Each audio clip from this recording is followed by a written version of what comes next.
Welcome to the Merch Minds podcast, where we discuss everything about the Merch by Amazon business and the print-on-demand industry. Here are your hosts, Glen and Young. Merch Informer is the #1 research program for Merch by Amazon. You can do niche research by BSRs, keywords, and even by merchant brand names at your fingertips. You can explore historical data to see exactly what strategies the top sellers are using to succeed. Merch Informer was designed to help streamline your research process and help organize your ideas. Head over to merchinformer.com for a free 3-day trial, and after that, it's just $19.99 per month. Use the coupon code MERCHMINDS for 15% off the entire order. All right, Merch Minds podcast episode number 73, and a lot to get to today. Some updates with merch, and a really good topic today about money making. So, Yang, what's up? What's going on, Senior Hacks? What's up? I'm doing good. Thanks for asking, by the way. And what do you want to? Where should we start? I mean, there's a lot to get to. I want to start with that hot chick on your chest, man. Who on you my wearing? Chest. Who you wearing, man? Well, there you go. Look at that. Yeah. Look at that. Does your wife know that you're messing around with her? My wife's seen this shirt. She likes it. Okay. Yeah. She likes it. It's all good. Yeah. You seem to like it more than I do. Well, I don't know, dude. I'm just saying. Last time I wore something like that was in high school. Oh, in high school, which is what, in 1949, 48? That was 4 years ago. Yeah, it's been a while. High school days. So what's up, man? There's merch wise, there's a little bit going on. A little bit. There's a lot going on. There's a little bit going on as far as sales go. No, there's a lot going on. Well, since you brought it up, man, how are your numbers? So right after St. Patrick's Day, we saw a pretty good fall, which we pretty much knew was going to happen. And then right after I didn't that, think it was going to be that bad, though. Oh, it ended up being worse. Oh man, I knew the numbers were going to fall, but I didn't think it was going to be that bad.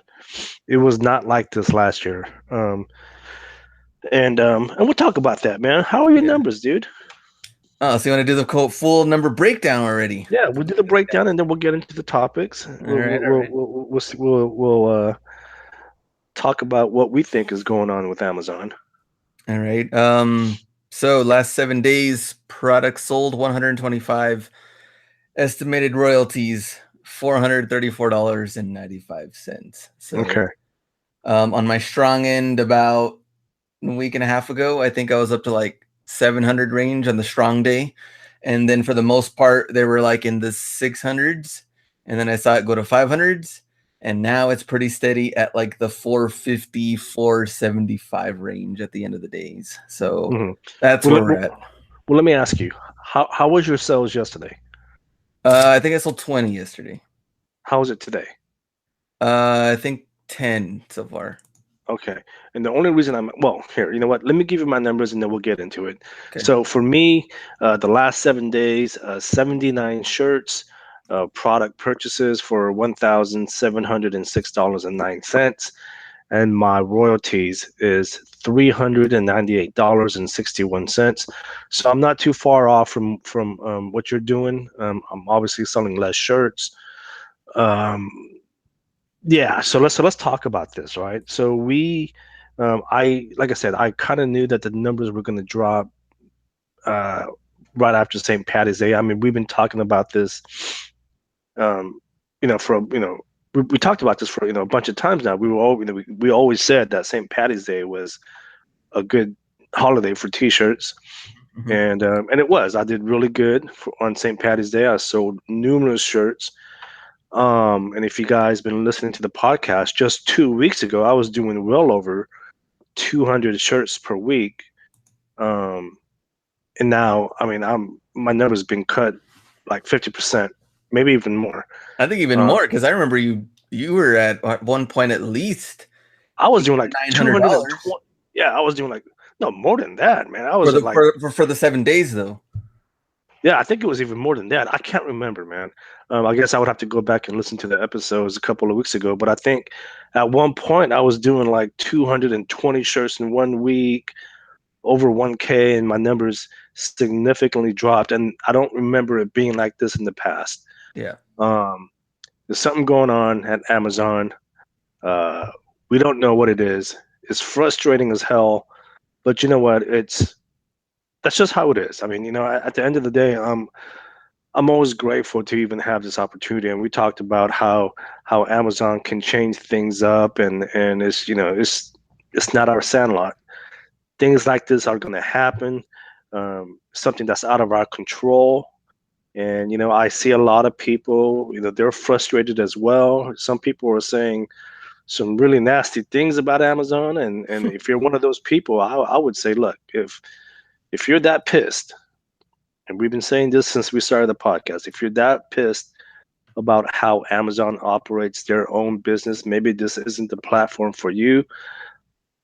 I complain, I'm frustrated, but at the end of the day, I'm still very grateful. Yeah, when you posted about, numbers kind of struggling and your thoughts of throttling, I was like, this is just another young bitch fest that we're used to. I didn't think anything new. Hey, man, And hey, hold on, dude. When do I ever bitch, man? What the hell? when we're on Yo, episode 73, so I guess 73 episodes ago. dude, man, I might go on my little rants every now and then, man. I don't bitch. Well, let me go back. Okay, so when I first saw, I really didn't believe it myself. I was like, "There's no way." There's kind of like this whole throttling stuff going on. I really didn't think much of it, and then when you mentioned it, one of the post, I was like, "Okay, well, I can see it kind of struggling."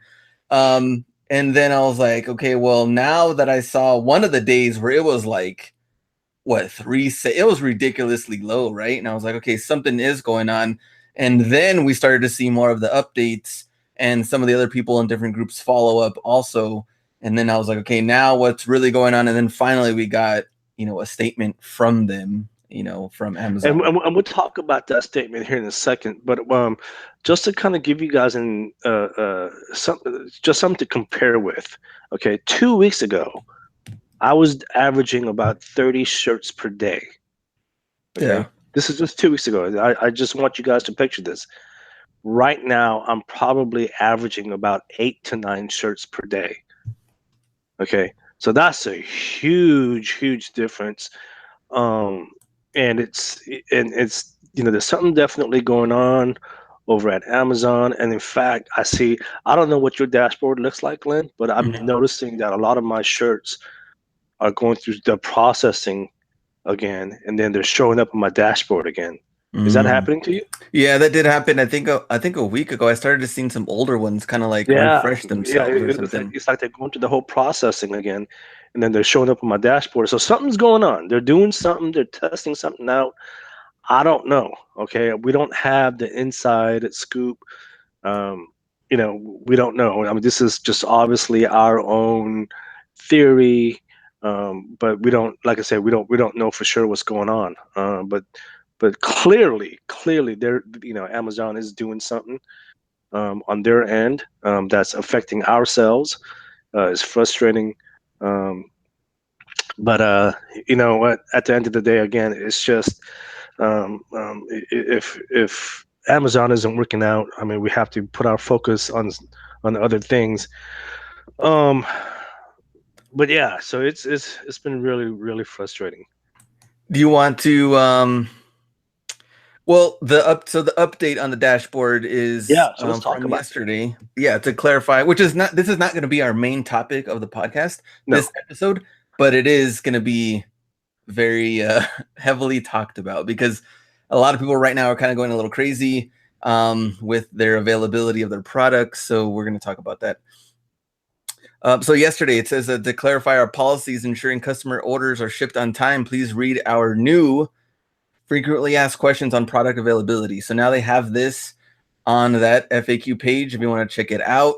And then I also sent Yang this post that I think it was also from the forums that someone from Amazon responded regarding, the low numbers and the orders and everything like that. So I'll read that first, which their response was, thank you everybody for your feedback. Your feedback has gone a long way in improving the experience for Merch by Amazon. As a print-on-demand service, we can fulfill a fixed number of orders each day. If demand exceeds capacity, we may not be able to ship all orders so your customers receive them by their expected delivery date. To ensure customer orders are shipped on time, we may temporarily reduce the availability of some products. Okay. Yeah. That's basically the same. They just copied and pasted in their response what they posted in the updated FAQs. And it's weird because they're saying in the updated FAQs, they were saying as of today they are not. And I'm obviously paraphrasing here. I don't have it in front of me. They were saying that they don't throttle, at least as of today. Yeah. And then this the second statement was what you had just read. And it's, look, I think there's something going on. I think there's something going on. Amazon's not going to come out and just freaking tell us, right? This is how Amazon's been running their business for years. They always give you some vague answer. They're not going to come out and tell us exactly what they're doing. Okay. Yeah. So clearly they're going to, in my opinion, they're going to come out and say, oh, we're not throttling, we're not going to throttle you guys. There's nothing going on. I call BS. I think they're doing something. They're probably testing something out. They're doing something. So I don't buy that. I don't buy that statement. And even to follow up on that, which is pretty funny because a lot of the comments and responses, like in our Facebook group and some of the other ones, they thought it was funny that on the FAQ page, one of the questions is, why are my sales higher or lower than normal? Which that's pretty funny because it's kind of like, why are my sales higher? So I don't want higher numbers. I know. I want it to be normal. Why are they so high? What is this? Something that was sick April Fool's joke? So that was pretty funny. So why are my sales higher or lower than normal? And they have this part in there, but they just talk about how holiday season, maybe your products will be higher or whatever. But that, I don't know. It just doesn't really make sense in that part. I mean, they just kind of threw that in there, but it also says there may also be more selection available for products similar to yours. To try to find your product using search terms a buyer would use. I mean, that makes sense. That's just common sense. Yeah. Yeah, but no, I mean, to me, whatever they posted was very vague. That's just how Amazon works. They're never going to tell us exactly what's going on. And I get it. Whatever. But speaking of that, dude, what if this is some sick April Fool's joke, right? On April Fool's, Amazon just comes out and says, we've been messing with your numbers the whole time. There's nothing going on. Well, then that would be awesome. But if we know them, we know that I mean, same thing. I just agree with you. I mean, they're trying to figure out capacity issues and grow and fix their platform. Obviously, there's different things they're still trying to improve on. I do think it's funny, kind of like what you said, some of the comments that we get through email and Facebook and DMs, people that are just like, this is so unprofessional of them. Like, why would they do these certain things? Yeah, and I remember reading this one comment in someone else's group. This guy was complaining and stuff about what Amazon's doing, and it's just, but well, first of all, you have to realize Amazon never knew how popular this platform was going to be, okay? And because it grew so fast, they're trying to play catch up. Mm-hmm. And because technically they are a technology company, whenever they do something like that, it's going to affect the technology side of the business. So, I mean, if you're one of those guys, again, it's frustrating. I'm frustrated. I look at my numbers. I'm like, dude, I mean, the numbers that I'm seeing right now is close to what I was doing like when I was at the 100 tier. Yeah. That's how bad it is for me, okay? It's frustrating. I get it. But I'm not going to bitch and just Okay, clearly Glenn thinks this is a bitch session because he thinks I bitch a lot. But it's just it's just one of those things where look, it's frustrating. I get it, but I would say look, just be patient. Because at the end of the day, we know how powerful the Amazon platform is. It's gonna get better. It's just a matter of when. I don't know. I don't have Yeah. that answer for you. Yeah, we don't know when, we don't know. And like we talked about before, like this is just hoodies, long sleeve t-shirts. We're not into the phone cases and hats and beach towels and everything else that they're eventually going to add. We would think they would. We're not even there yet. So when they start adding more products, they got to make sure they're ready to even handle all of these orders that are going to come in. And I mean, it's only 2 years old. I mean, it's really just a baby platform. Yeah, and you know what? And there's some things that they're doing right now. Like obviously we don't agree with. Like I remember one of the comments was, well, if they're having capacity issues, why are they still tearing people up, and why are they still accepting applications? Like, whoa, why do I do certain things? Okay, look, we all do stupid things. Okay, no one's perfect. But you know what? But so here's a funny thing, Glenn. So I've been trying to do the whole Amazon Printful integration, Oh yeah. right? Mm-hmm. Um, and I've been uploading designs that I know will sell. Like it's like it should be a get. Like I'm almost positive that they will sell Mm-hmm. because I've sold all these designs on other platforms, including merch. Um, but for some reason, I wasn't getting any sales through the whole Amazon Printful integration. So I went into a few of my designs and I tried to add them to my own personal cart. Like I was going through the whole process of trying to buy my shirt. Mm-hmm. I can't add those shirts into my cart. So it's not just merch that's broken. The Amazon Printful integration apparently is broken too. Hmm. So there's something going on. Now, obviously, that's more on the FBA side. So I reached out to Jeff Davison because he's the only other person that I know that's doing the Amazon Printful integration. Yeah. And he said he was having the same issue. He said, I can't add my own shirts into my cart. So he reached out to Printful. I know he does a lot of business with Printful, and so he reached out to Printful, and Printful told him that everything looks good on their end. So it's probably the Mm. Amazon side. Yeah. So Amazon, just in general, sounds like they're just breaking all over the damn place. Yeah, and I think that I mean the big thing that has to do with that is you know, product availability and searchability, because they're technically two different things. I mean, can merch handle the load on printing all these things? Maybe, maybe not. But also at the same time, can someone find your item through Amazon if they are messing with numbers and stuff behind the listings? They're kind of two totally different things. And like you said, the printful part, they're good to go. So now it becomes kind of like the listing issue on the Amazon part, and be able to find that and to get it Yeah, through. And because I've been really trying to. So here's the thing. So I'm still doing my Etsy store. Um, I'm still doing averaging about anywhere between $400 to $500 per month Mhm. on Etsy. But I know obviously Amazon has better potential. So I've been focusing on my Amazon Printful integration, but I haven't been getting any sales, and it made no sense. Like I can probably have more sales on Zazzle right now with these designs. That's how confident I was, and they weren't selling. So I went in and I checked, and I can't add them to the cart. So something's definitely broken, man. And it's not just merch; it's definitely Amazon in general. Yeah. And I don't know if that's all connected or not, but who knows? It is frustrating though. So let me ask you this question before we continue to our topic. If you are, let's say, someone out there that I mean, you've made your fair share and decent amount of money already so far. Let's say through the merch platform. But let's say you were a rookie, you're at 25 tier, 10, no, let's say you're at 25. You know, you've sold some shirts. You're at 25 tier. Your advice was be patient. What other advice would you say if you're at that 25 tier?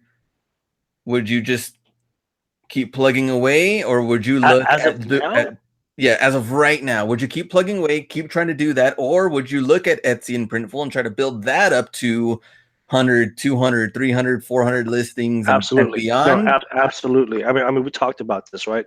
If you're just getting started, okay, if you're in the 10, 25, even 100 tier, and we said this many times, get started with trending topics, things that are hot, things that will sell at some point.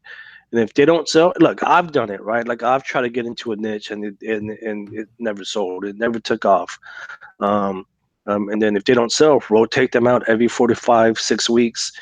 But at the same time, like you said, I would definitely focus on other platforms. Right now, in my opinion, I would say Etsy's second. Okay. And the only reason I say that is because I haven't, again, the Amazon Printful integration, there's something going on. It's not working properly. But I know that definitely has potential. So once that's fixed, that could be a number two. But as of now, since it is broken, Etsy second, Redbubble's third, and then after Redbubble, who knows, right?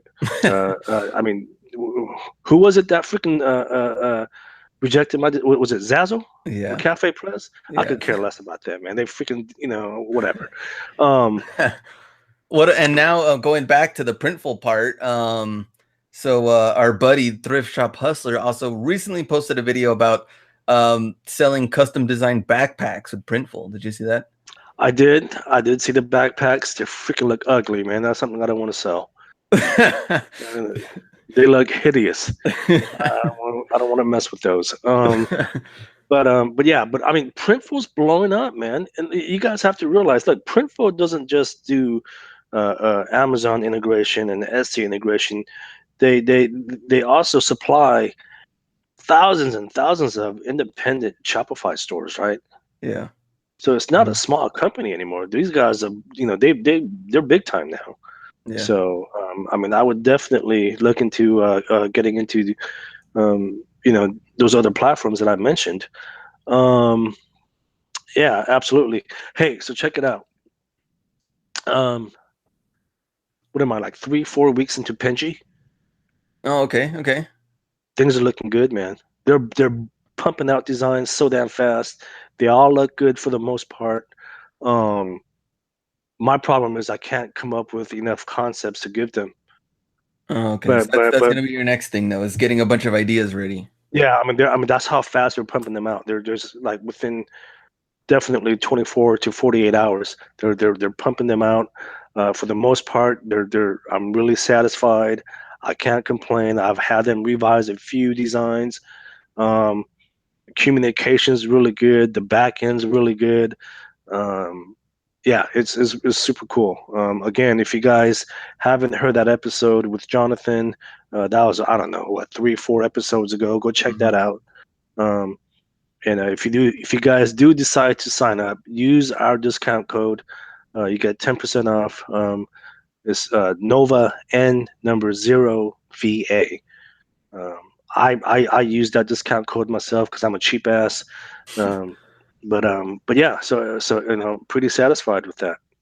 That's pretty cool. And how many designs, let's say for like a week, you just say like last week, how many designs do you think you got? Like 5 to 7 or 8 to 10? No, this week I got maybe 12, Okay.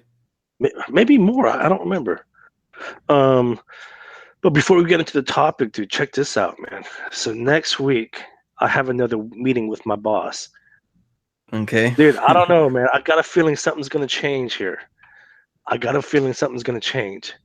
And if you guys don't know what I'm talking about, so um, I have this position where I'm in the office, and then I also work from home a lot. And I'm trying to convince my boss to let me work from home full time. And if that's the case, I've been thinking about maybe possibly moving down to Southern California, only because my parents live there. And I was telling Glen this, man. I was like, man, last time I saw my mom, dude, it really broke my heart because she's getting older and older, and she just looks more frail. And I hate saying this, but she probably only has like another 5, 10 years left before she passes. Yeah. So with that, So I really want to try and move down there and spend the next few years as much as I can with her and my dad and in the family. Um, so I'm trying to. Long story short, I'm trying to convince my boss, let me work remotely. And if that's the case, I would maybe try and move down to Southern California and then work remotely for my day job. So I don't know, dude. I think next week something might happen. Maybe they'll say I have to be in the office more. Maybe they'll give me the thumbs up and say go ahead and work remotely, or maybe my schedule will be the same. Who knows? It's like, you But know I got what, a fe- young, but I go got a ahead, feeling I got a feeling something's gonna change. I got triple this your really. salary. Oh, that'd be nice, huh? Um, You're gonna but have to keep yeah, us updated on the next episode to see what happens next in yeah, Young's no, dude, I'm life. I'm I'm I'm kind of nervous right now because I'm like, well, what are they gonna say? Like, are they gonna say, do this or who knows? But I'll definitely keep you guys posted. How long you been working there? 13 years. Dang, 13 years. Yeah, 13 years. Showing your age. Yep, 28. Also, kind of a random topic. What's your well, this is completely random. I mean, it has to do somewhat do the reselling, but still, what is your thought and or sad and or not sad about Toys R Us? Oh man, dude, what is that about? I'm a Toys R Us kid, man. Oh, I bet. I mean, Um, I grew up with, obviously I'm referring to the song, um, but you know what? It is what it is. I mean, here's the thing. With a lot of people shopping online these days, and obviously Amazon and Walmart being the powerhouses, all these shops, that's been around for decades, they're all shutting down, right? yeah, times are Um, I changing. mean, With I mean, I mean, we've seen a bunch of Macy's shut down over the years. Let's see what Toys R Us, obviously, um, and I'm there's a kind of bunch of. still, yeah, I'm kind of still surprised Best Buy. Um, I just haven't even been to Best Buy in a long time. Are they still in business? They're still in business, though, Yeah, right? Best Buy, yeah, they're still going. I mean, I don't know if they're going strong, but they're still there. But I don't know. I was just kind of like, Yeah, no, it doesn't surprise me though. It was just a matter of time, I guess. Yeah, and I don't know. I guess that's just what happens, not really adapting to the changes and everything that's going on, and they just kind of stayed old school, stayed the Yeah, same. no, and I was going to say that. I mean, with technology these days, I mean, obviously, I don't know because I don't play with toys anymore. But like, do kids really play with toys, or are they more on the computer and stuff like that? I don't know. Well, I saw a pretty funny comment on one of them. They're like, Toys R Us went out of business because kids rather watch other kids play with toys on YouTube videos than to See, play with their and own. that's my point, right? Technologies have changed everything, right? Again, nobody wants to play with that stuffed doll anymore, right? They'd Yeah, rather be on YouTube or apps. or they want the iPad or when I met Anthony, dude, when I met Anthony and he introduced me to his son. I think his son's like 5 or 6 years old. He goes, "Yo, man, my son wants an iPhone 10 so bad." And I was like, "Oh my gosh!" I'm like, "Buy him one." He goes, "Dude, he's only 6." Buy them one. But that's my point, right? It's like Yeah, technology is changing everything to the point where a 6-year-old wants an iPhone 10, right? I pulled out my iPhone 10, and his boy was looking at me, and I was like, "Oh man!" And I was showing him my iPhone, and you could just see the sparkle in his eye. that's It was crazy. And it and, was and nuts. yeah, and I worked at Toys R Us in college. Did you? I worked there for like 2.5 years. Hmm.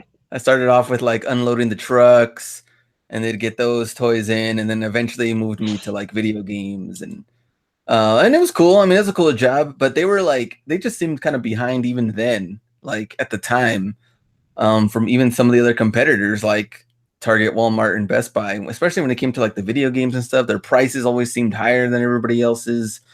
Um, and I don't know, even the store just seemed kind of like old school in a lot of the I guess the ways they kind of handled it. But Yeah. Yeah. I don't know. Let's see what No, happens. yeah, no, it's I read that, and that was interesting. So Yeah. All right. So back on topic. back on topic. So I was talking to Young, and I was like, you know what? I really wanted to talk about this because so Young had a goal. I don't know if you guys remembered this. That was a while back, and my Yeah, had it a goals while have back. it's dropped a little bit, but But it was a very reasonable goal when you first said it. And I still think you could definitely get to that point. We just don't know other factors that are coming into play. But it all depends on Amazon, obviously.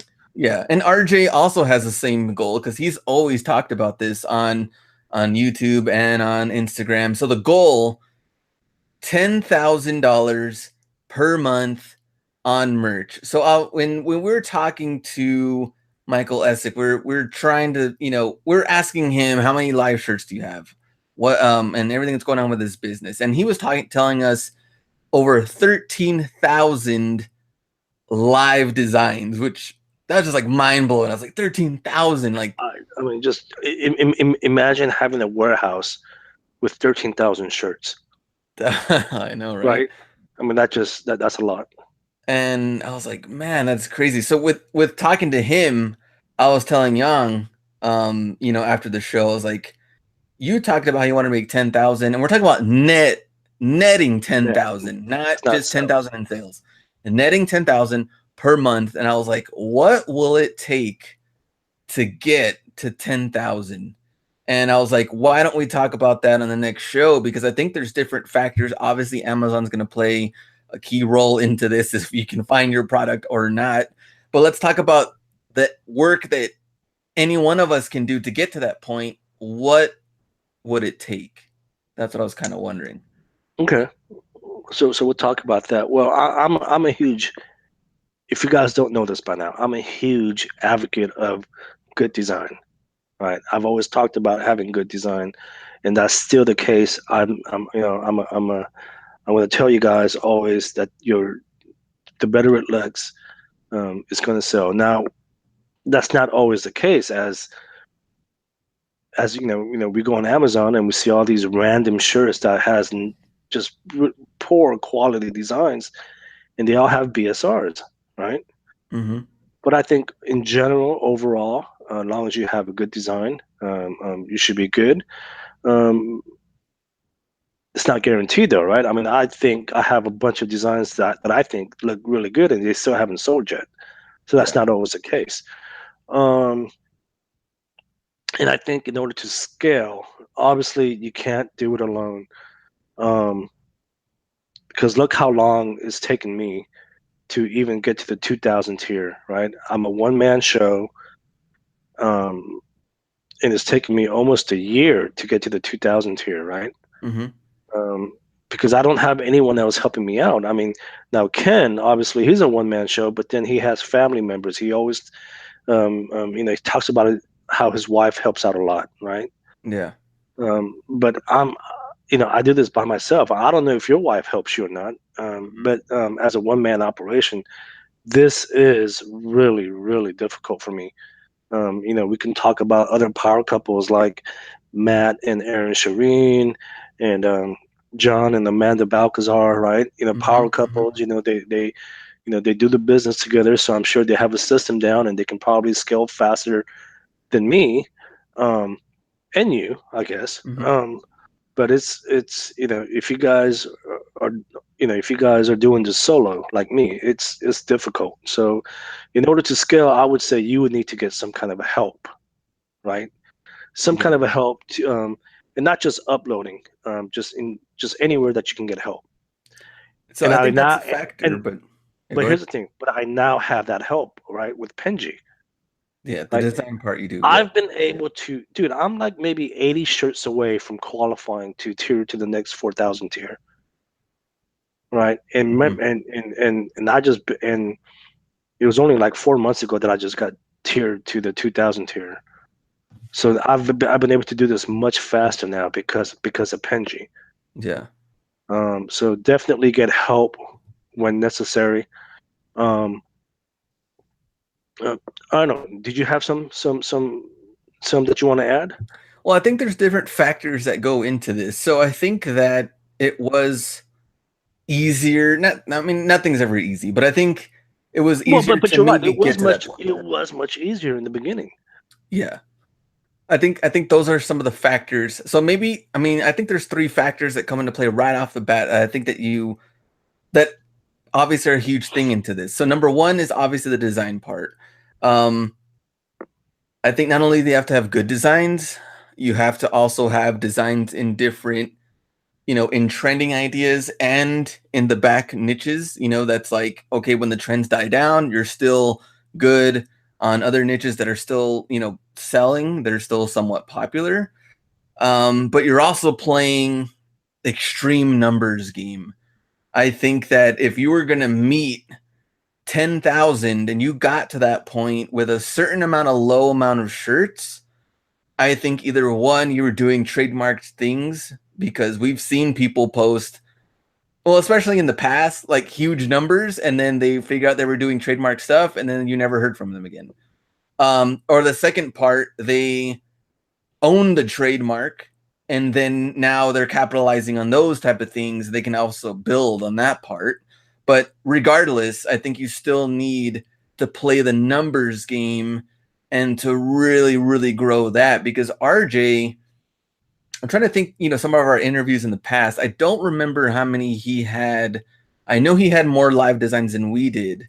Mm-hmm. And then obviously the Michael Essick part is like the extreme part, because I think 13,000+, he has to be the highest we've ever interviewed, right?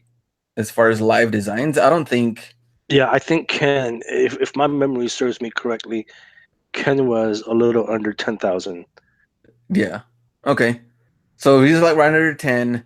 So the last update, like from RJ, I think he ended up making around like 48 or 4,200 for the last merch update that I saw for the last month. Now, we're also throwing in there, which he's talked to us about, paying designers, paying the uploaders. He does have more. He does have expenses.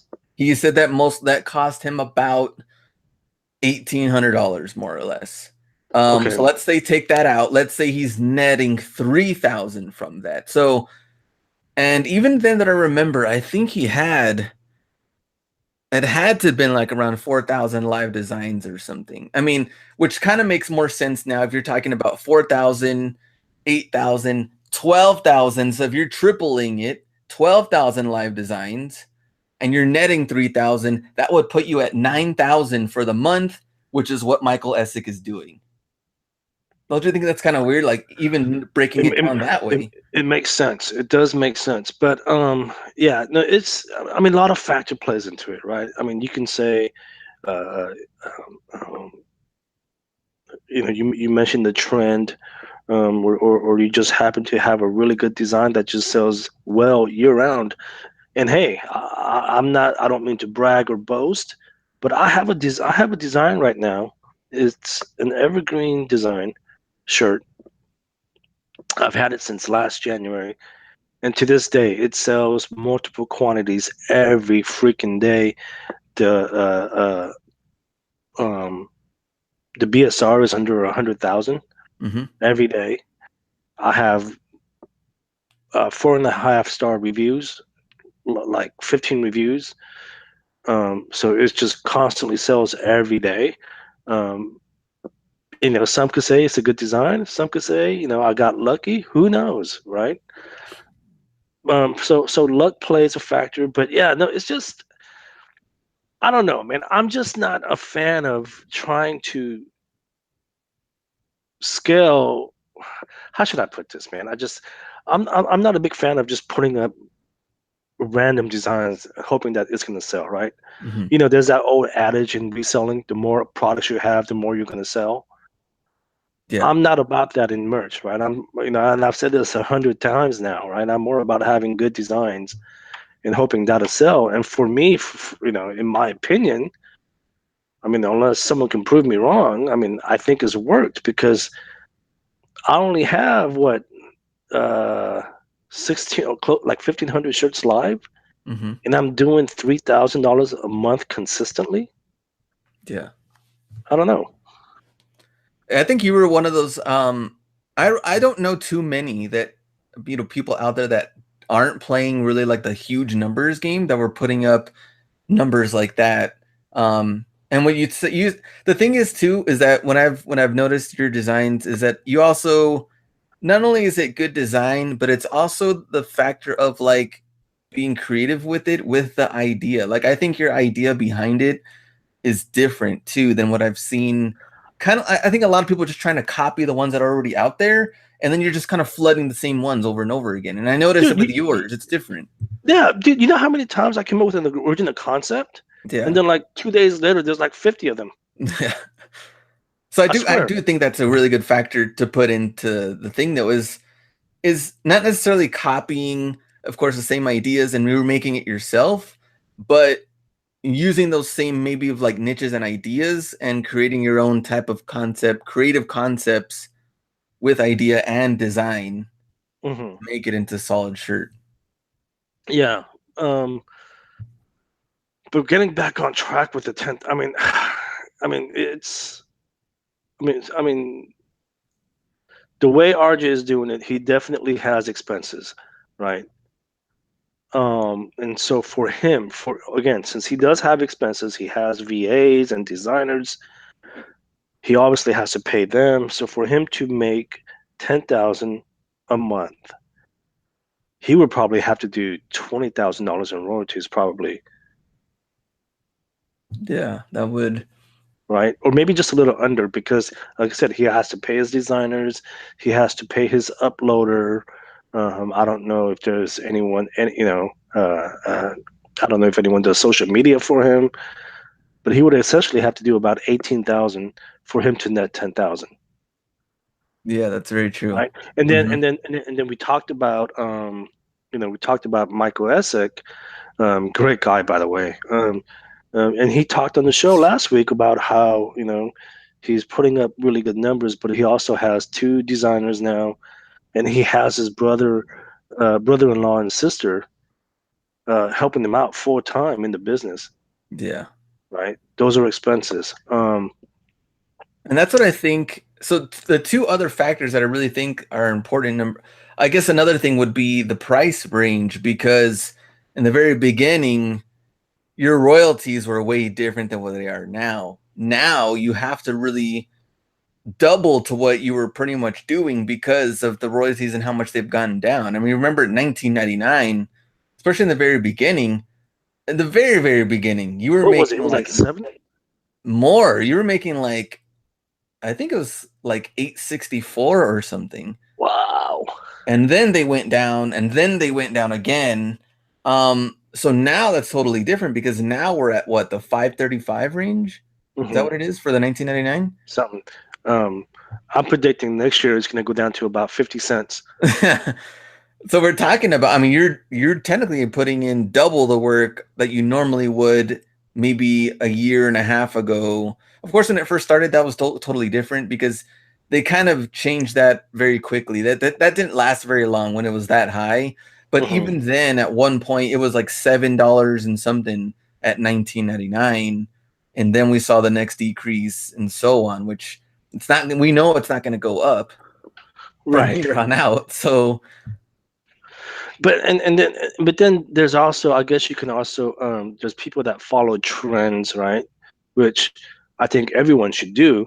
But if that's what you're constantly, for instance, a good example would be the uh, what you call it, the eclipse, right? yeah, A lot of people made a lot of money with the eclipse shirts, and then as soon as the eclipse was over, their numbers tanked, right? yeah. So you can say, "Oh, well, I made $40,000 or $50,000, in the first 2 3 months leading up to the eclipse." Well, that's great, but then once the trend is over, your numbers tank. So I think there should be a good balance of both trending and evergreen designs, Yeah. right? You can't just rely on, um, um, and we're all going through that right now, right? St. Patty's Day is over, right? And my numbers tank. Granted, I think there's something else going on within the Amazon, but my numbers have tanked. Yeah. So I think doing both evergreen and trends. You should definitely do both. Don't just focus on one or the other. Definitely do both. Yeah. No, I totally agree with that. And I think, what was the other, oh, man, what else was going to talk about the last factor as far as the shirt thing? See, now I totally forgot what I was going to say. Oh, my last factor would be, I think you'd have to really, I think just like everything else, because I've talked about this with Ken the Hustlebee before, as far as going all in, like on a certain business and or company or something that you're spending all your attention on to grow it and to spend that much time on it. I think you really, really have to be dedicated to get those high numbers. And let me tell you why I feel that it's a lot harder, I think, to get to that point for, like, let's say me, you, the Jersey guys, things like that, because there's so many other things going on that you have to almost pretty much, like, if this is your job now and you're going to build it up like Michael Essick and you're going to do that thing, almost like what he talked about with showing his monthly numbers and his website and all of that, he's behind and he didn't really, follow up on a lot of those things because you're really like dedicated to that one thing to grow it. And in my end, like, or I'm selling on eBay, I'm doing YouTube videos, things that you're working full time. Like, and the Jersey guys, they have a full blown Amazon business, and they're also trying to mix in the videos and doing their own podcasts, things like that. But these are also outside factors that are spending more time away from your merch business. But you also wouldn't go all in on the merch business because you don't have 100% control. Yeah, but I think in Michael's case, though, he, and we said this last week when we interviewed him, he was one of the original guys that got in when there were hardly any freaking restrictions. So he was able to, and you too, right? You guys were able to scale your account really fast, right?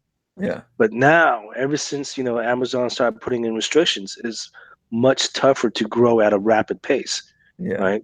So I think both you and him, you guys were lucky in the sense that you guys were able to scale really fast to the point where by the time Amazon started implementing all kinds of crazy restrictions, you guys were generating enough numbers where to the point where, at least in Michael's case, now he was able to hire, his brother and his brother-in-law and sister and whatnot. Yeah, and also you can't do that no more.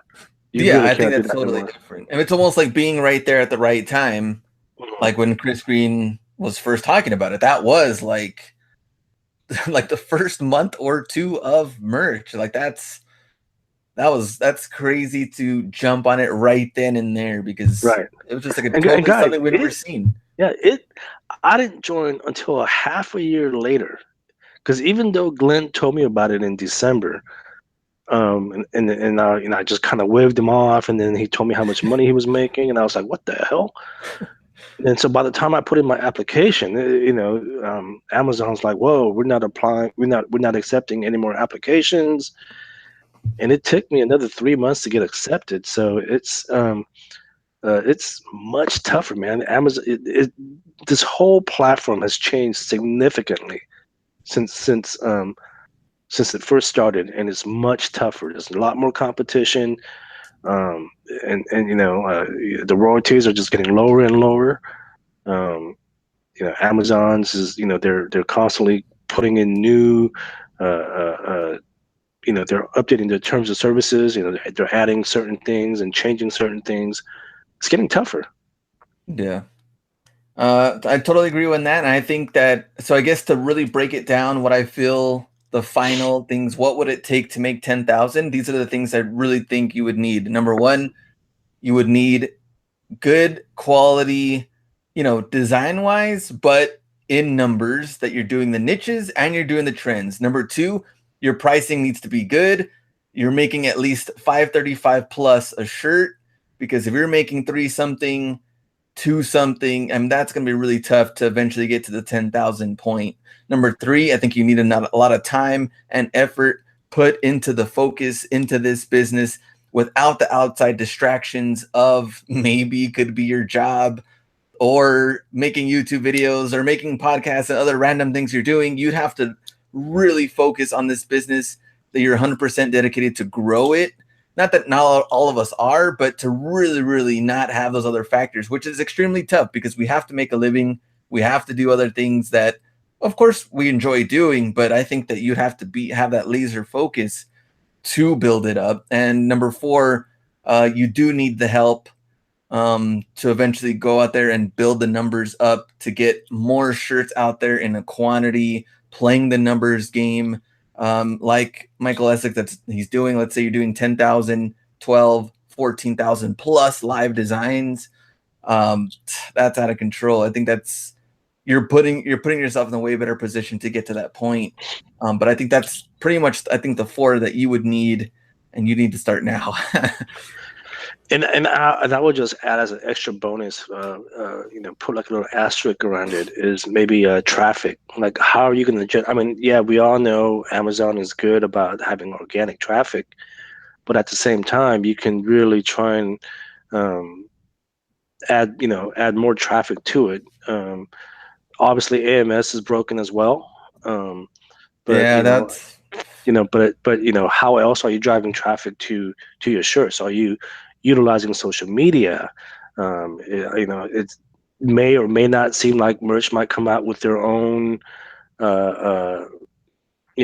targeting system, ads or something, because of that survey they sent out not too long ago.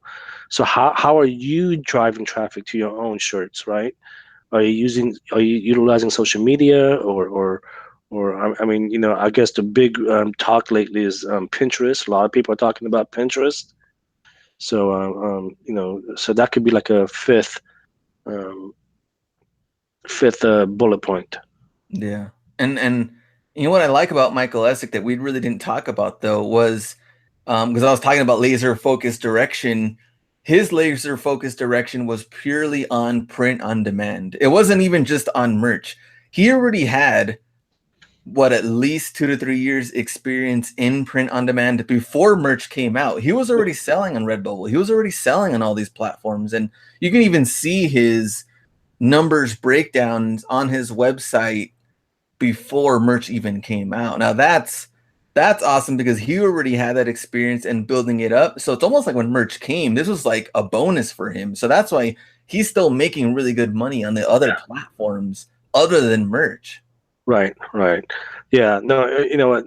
It'll be really nice if he can start doing his income reports again and just break everything down. I mean, his income reports were always really good because, like I said, he would make those graphs, and I'm just like, I was always impressed by how much time he would put into it. That's something I just can't do. Yeah, no, he definitely is putting up some solid numbers. But yeah, I think those factors are if you can somehow master those factors, I think you're on your way to make a minimum of 10,000 a month. And every month is different, right? I mean, this one month you could do 8,000, the following month you could do 12. But if you can just average out 10,000 a month, I think, in our opinions, these bullet points would probably be the way to go about doing it. Yeah, and then of course taking action and obviously, look, this is just our opinions. If you guys want to add something to our bullet points, feel free to message us. But let me ask you, man. This is a serious question. I may or may not have asked you this before. If you're making $10,000 a month just on merch alone, would you quit selling eBay or to stop doing some of that stuff? No. Okay. No. Why wouldn't. What was that? Why? Because even at a certain point, I remember let me see where this was. I mean, I wasn't anywhere near the 10,000 point, but at one point it was pretty consistent with like $5,000 to $7,000 range. Mm-hmm. And those are good numbers. Yeah, and it was consistent. I'm looking at it here. So May 2016 through like February, March 2017, only one of those months was lower than $4,400. So it was really, really consistent. 5, 6, 7, 9,000. One of them that was really, really doing good. But it never crossed my mind to quit the eBay side because I know that anything could change. And that was one of the things too that I have friends that still work at Toys R Us when I was working at in college, and they're Jesus, actually still they're working there still working. now. Yeah, they're still working there now, and they've been there for many, many years. And the thing is that when you play it safe, it's almost like you kind of like, okay, well, I can work here forever. I can retire. I can do this. The thing is like the way technology is moving, time is moving. I don't really see anything as ever being safe and secure and welcoming you in. And with merch kind of, really, really good numbers, I was like, yeah, this is cool. But what kind of work? What have to be done? What's gonna happen? Any of this could change. So Yeah, and it's gonna change. yeah, It's going definitely. merch is gonna change, and people are gonna get pissed, and I'm gonna get pissed, and according to Glenn, I'm gonna start bitching. Yeah, things are gonna change, And and they're that's gonna why continue to change. I never, not that I didn't want to go all in on it, but I just Hmm. didn't want to do something to where I was like, okay, well, if I quit the eBay side and then let's say I start doing really, really good on merch, but then what if it starts to, kind of struggle a little bit or things happen, but I'm still making money. If I get lazy on that eBay part, I think it's going to be harder for me to get back into it again because I got used to merch money to where I'm not buying and selling physical products. I can just upload designs. And then in this other side with the eBay part, be like, well, I've already been out of it for a year now. Now I have to go back to it. I don't know if I really want to do that. I really love just print on demand. I don't know about that stuff anymore. And then it's Yeah, like you kind of lose that, and now you have to not really relearn it, but maybe you won't be as exciting about it. I guess excited about it anymore. And I just didn't really. yeah, I love doing it, so I just didn't want to leave it behind. yeah. Not just that, but Glenn also put some really really good numbers on eBay as well. I mean, he showed me some of his numbers in the past on eBay, and it's just, uh, I mean, trust me, you can live really well in some parts of the country with what Glenn's doing on eBay. Some Um, parts like El Paso. yeah, not here, not where I live, that's for sure. But yeah, in the past, I've always joked saying, if I was doing $10,000 a month consistently, I would quit my job. Yeah, You know, in all honest truth, I would never quit my job. It's just, I have here's the thing, right? I mean, I've said earlier in the show that I've been with the job for 13 years now, right? And I have no intention of leaving.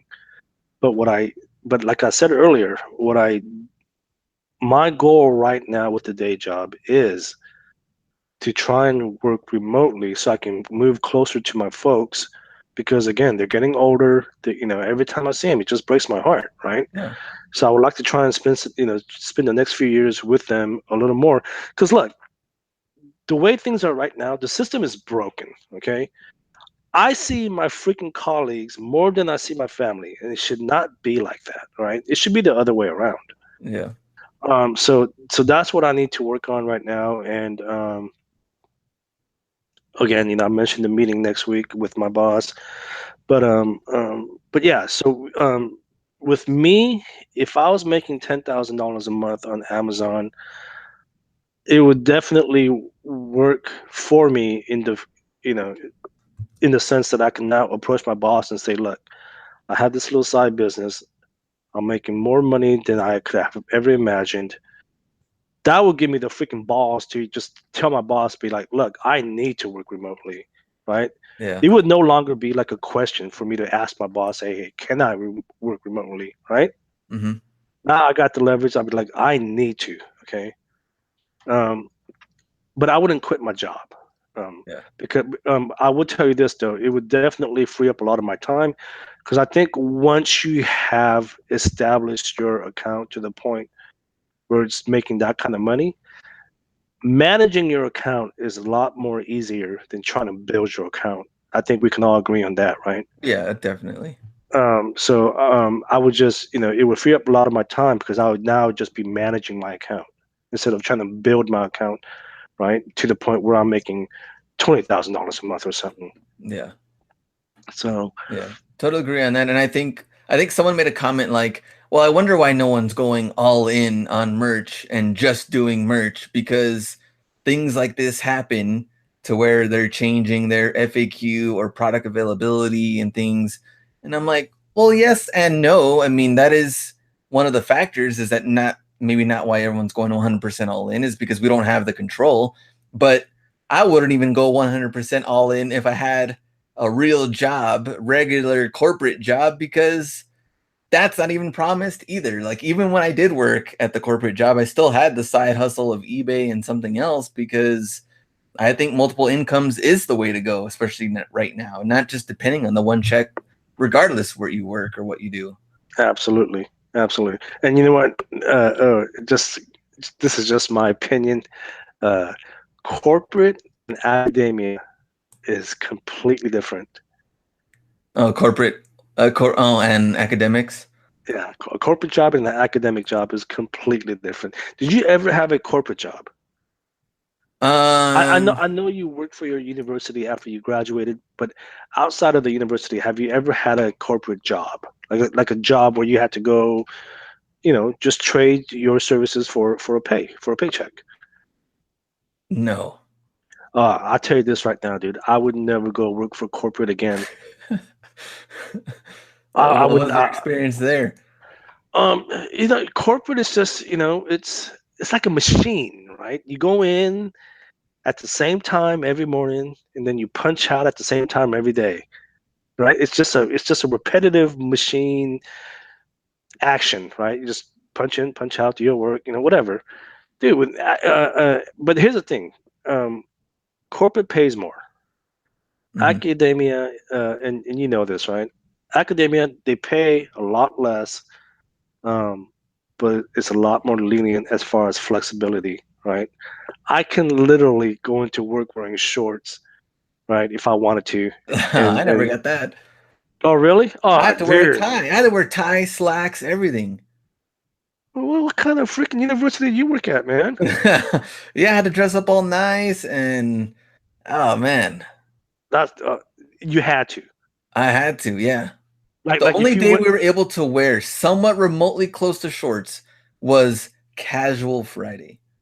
dude, the way you guys see me on Glen's channel is the way that's how I go into work. Oh man, well that's totally different. That'd be awesome. Yeah, mine was like slacks, the whole thing. Oh yeah, no, dude, I wouldn't see, and I used to do that in the corporate world, right? I used to, I used to wear the tie, and I used to have hair like yours and stuff like that, right? But I don't do that no more, man. I just got sick of it. Um, um, I love working in academia. Again, the paycheck is a bit less, but the flexibility and the freedom that I have, like all those times that I've taken off and I'm talking to you when I'm driving, or if I'm out of state or something. Yeah. I couldn't do that with a corporate job, right? No.